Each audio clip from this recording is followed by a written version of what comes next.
Pemirsa, kasus penganiayaan yang dilakukan anak mantan pejabat pajak Mario Dandi Satrio terus berproses di Polda Metro Jaya.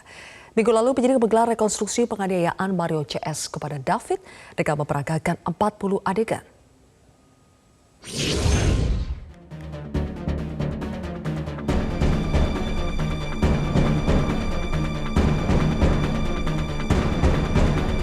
Fakta baru terus terkuak dalam penganiayaan berat yang dilakukan anak pejabat pajak Mario Dandi Satrio terhadap David Ozora. Dalam rekonstruksi tersebut, 40 adegan diperagakan para tersangka, mulai dari perencanaan, aksi penganiayaan, hingga pasca penganiayaan. Dalam rekonstruksi, dua tersangka dihadirkan, Mario Dandi Satrio dan Shane Lucas, sementara itu pelaku anak AG tak dihadirkan lantaran masih di bawah umur. Fakta baru pun terungkap pada reka adegan aksi penganiayaan membabi buta yang dilakukan Mario Dandi. Bahkan usai melakukan penganiayaan dengan menendang kepala korban David dengan free kick, Mario Dandi melakukan selebrasi ala pesepak bola Cristiano Ronaldo. Dalam rekonstruksi, kuasa hukum korban David, Melissa Anggraini, mengungkap saat aksi penganiayaan Mario terjadi, pelaku lain turut memprovokasi. Terkait pada saat rekonstruksi penganiayaan yang dilakukan oleh tersangka Mario. Pertanyaan saya sederhana sekali kepada kuasa hukum, baik itu S ataupun MDS ataupun anak berkonflik hukum AG. Pada saat tersangka MDS ini melakukan penganiayaan, kalaulah itu bukan turut serta, kalaulah itu bukan ikut memprovokasi, apakah mereka ini tidak punya mata gitu ya? Karena ketika satu kali dilakukan tendangan, itu anak korban sudah jatuh. Namun kuasa hukum Shane, Happy SP Sihombing, keberatan atas pernyataan kuasa hukum korban David. Menurutnya tersangka Shane hanya merekam. Saya keberatan itu dikatakan untuk memprovokasi.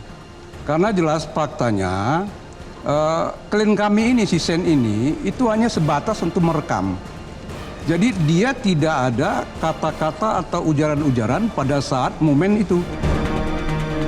Mungkin rekan Happy nggak mendengar karena waktu rekonstruksi ada kata-kata pada saat mau dilakukan free kick itu tersangka S menyampaikan, "Den, enak nih main bola."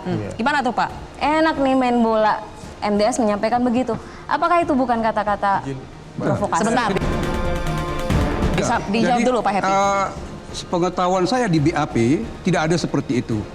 Jadi yang ada adalah bahwa pada saat sudah dilakukan oleh si Mario tanpa ada asutan provokasi dari klien kami, memang di dalam BAP-nya dia mengatakan, memang ditanya itu, jadi memang dia ada mengucapkan bahwa selebrasi itu kayak bukan selebrasi itu kayak Ronaldo itu. Ciu. Iya, Ronaldo. Jadi tendangan Ronaldo itu. Tapi kalau soal free kick itu juga jelas. Dalam BAP saya ikut mendampingi. Ya, di samping teman saya kita gantian mendampingi. Tidak ada kata-kata yang mengucapkan free kick itu juga sudah saya komplain pada rekon kepada dir pada saat itu. Bahwa klien kami tidak ada pernah mengatakan free kick itu. Yang ngatain free kick siapa? Jelas menurut klien kami adalah si Mario. Mario bilang sebaliknya. Kalau kita lihat dari video saya yang akan ada minta, ya. sebenarnya saya akan minta nomor-nomornya. Terkait kasus penganiayaan terhadap David Ozora, Kejaksaan Tinggi DKI Jakarta telah menerima berkas perkara pelaku anak AG. Menurut Kajati DKI Jakarta, berkas pelaku anak AG terlebih dahulu diterima lantaran yang bersangkutan masih dalam kategori anak.